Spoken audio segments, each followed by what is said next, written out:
Y ya le adelantábamos en titulares, en Michoacán fueron detenidas 4 personas.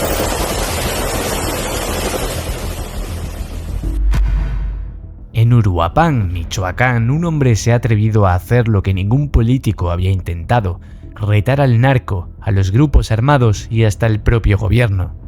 Su nombre, Carlos Manzo, el alcalde que ha declarado una guerra sin cuartel contra el crimen organizado. Pero aquí viene lo más escalofriante. Las amenazas no solo vienen de los cárteles, sino también de las altas esferas del poder. ¿Por qué un hombre estaría dispuesto a arriesgarlo todo, incluso su propia vida? Y lo más importante, ¿cuánto tiempo le queda antes de que intenten callarlo para siempre? En México, pocos municipios tienen una reputación tan marcada por la violencia como Uruapan, en el estado de Michoacán. Y no es casualidad. Durante décadas, esta ciudad se ha convertido en un punto estratégico para el narcotráfico, un cruce vital en las rutas que conectan la producción de drogas con los canales de distribución nacional e internacional. Aquí convergen intereses de múltiples grupos criminales, lo que ha convertido la región en un tablero de ajedrez sangriento donde cada movimiento puede desencadenar una masacre. Las montañas que rodean la ciudad, sus caminos rurales y sus carreteras secundarias han sido usadas por generaciones de traficantes como rutas seguras para transportar cargamentos de metanfetaminas, marihuana, cocaína y armas. En muchas de estas zonas, la presencia del Estado es mínima o simbólica, lo que ha permitido que los grupos armados impongan su ley sin oposición real. En Uruapan, el narcotráfico no es un rumor lejano que solo se comenta en las noticias. Es una sombra constante que se siente en cada esquina, que se esconde detrás de cada conversación a media voz y que se refleja en cada mirada desconfiada entre vecinos. El miedo ha moldeado el día a día. Hay calles que, después de cierta hora, quedan vacías, comercios que nunca vuelven a abrir después de un ataque o un incendio provocado, y barrios enteros donde la ley no la dicta un juez, sino un jefe criminal. En los mercados las historias circulan como susurros: un comerciante que se negó a pagar la cuota y desapareció, un joven que habló de más en una fiesta y fue encontrado sin vida al amanecer, un conductor que fue obligado a transportar un cargamento bajo amenaza de muerte. La gente ya no pregunta quién, sino a quién le tocó esta vez. La desconfianza ha alcanzado tal punto que incluso las reuniones familiares evitan tocar ciertos temas, no por desconocimiento, sino por miedo a que haya oídos ajenos escuchando. En este clima sofocante, donde las amenazas no necesitan pronunciarse para ser entendidas, cualquier gesto de desafío es visto como un ataque de locura o como un acto de heroísmo absoluto. Las calles, que deberían estar llenas de vida, están vigiladas por hombres armados que patrullan como si fuera la verdadera autoridad. Algunos lo hacen abiertamente, mostrando rifles y chalecos tácticos. Otros se mueven en vehículos polarizados que recorren las avenidas lentamente, estudiando todo a su paso. Los comerciantes viven entre la espada y la pared, pagar la cuota o arriesgarse a que su negocio sea atacado. Muchos han optado por cerrar sus cortinas definitivamente antes de que seguir teniendo que ser parte de un juego en el que siempre se pierde. Los secuestros, las desapariciones y los asesinatos forman parte de un ciclo que se repite sin fin en Uruapan. Cada semana se escuchan rumores sobre un joven que nunca regresó a casa, sobre un comerciante que desapareció sin dejar rastro, o sobre cuerpos que reaparecen en terrenos baldíos como una advertencia silenciosa. Casos que, la mayoría de las veces, no llegan a resolverse. Investigaciones que se pierden entre la burocracia, el miedo y la corrupción. La impunidad se ha vuelto tan habitual que la población ha aprendido a no esperar justicia. El miedo no es algo pasajero, se ha convertido en una rutina silenciosa que molesta cada decisión diaria. Madres que llaman a sus hijos cada hora para saber si llegaron bien, como si cada minuto que pasara fuera una pequeña eternidad. Jóvenes que evitan salir de noche, aunque solo sea para ir a la escuela o ir al trabajo. Familias enteras que han decidido abandonar la ciudad, dejando áreas, hogares, recuerdos y negocios, buscando simplemente un lugar donde la sombra de la violencia no los persiga. Las calles se vacían temprano, las plazas permanecen silenciosas y los susurros de advertencia circulan por todos los rincones.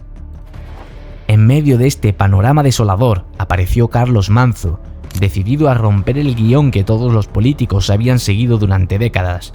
Llegó a la contienda política con un discurso que no prometía pactos en la sombra ni compromisos silenciosos con los criminales que habían impuesto su ley en la ciudad.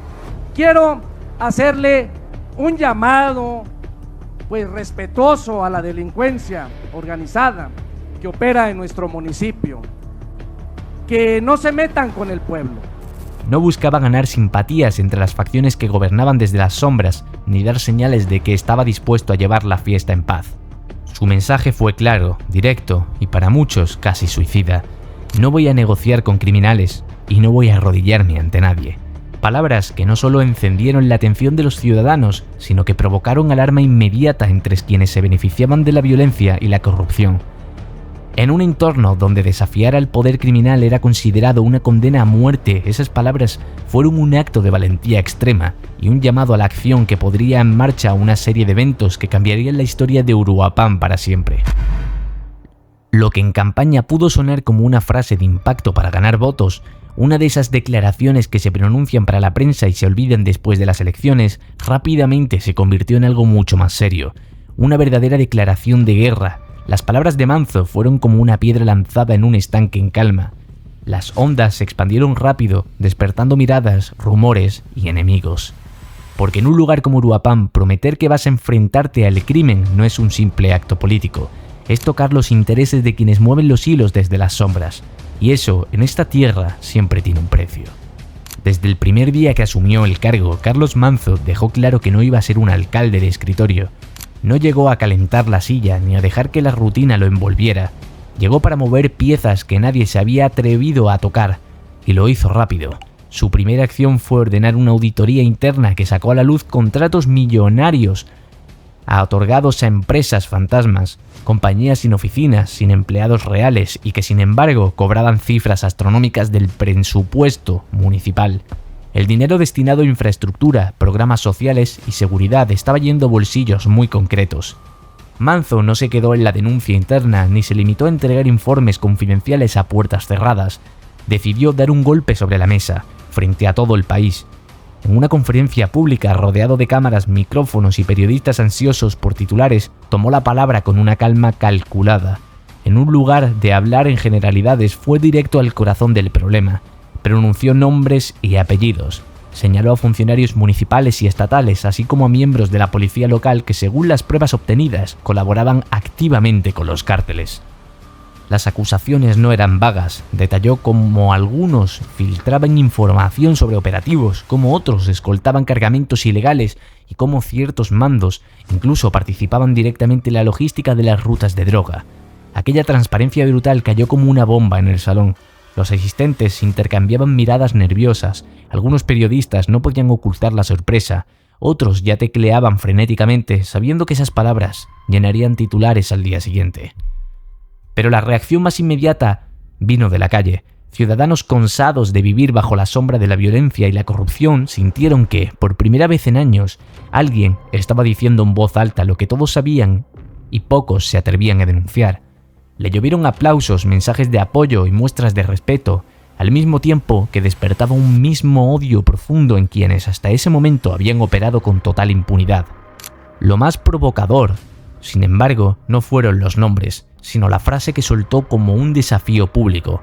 Si los narcos quieren gobernar, que se postulen, pero mientras yo esté aquí, no tendrán el control. No fue un arrebato ni una improvisación, era un dardo cuidadosamente apuntado a las entrañas del poder criminal y al mismo tiempo un recordatorio a sus cómplices políticos de que no estaba dispuesto a pactar. Las palabras eran como gasolina en un terreno ya plagado de chispas. Los medios de comunicación las replicaron sin descanso, las redes sociales las convirtieron en tendencia nacional y en cuestión de días Manzo dejó de ser un alcalde más en el municipio conflictivo para convertirse en un símbolo.